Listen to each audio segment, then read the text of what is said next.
नबी पाक ने बड़ी मूछें नहीं पसंद की, हुजूर को अच्छी नहीं लगती थी। एक बात बताना, अगर बहू खाना पका के लाए और सालन से बाल निकल आए तो फिर उसका क्या हाल होता है?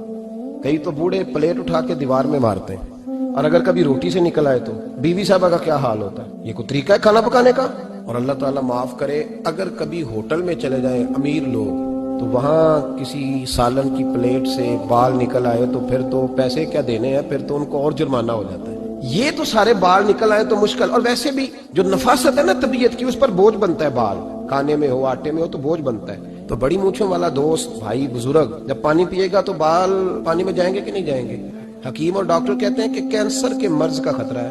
अब बाकी भी राजी ना हो। हुजूर ने बड़ी मूछें भी पसंद नहीं की और छोटी दाढ़ी भी पसंद नहीं की। हुजूर ने फरमाया दाढ़ियां बढ़ाओ, मूछों को पस्त करो, मुशरिकीन की मुखालफत करो। और एक मकाम पे रसूल पाक अलैहिस्सलाम ने यहां तक फरमाया कि जो मूछें पस्त नहीं करता वो हम में से है ही नहीं।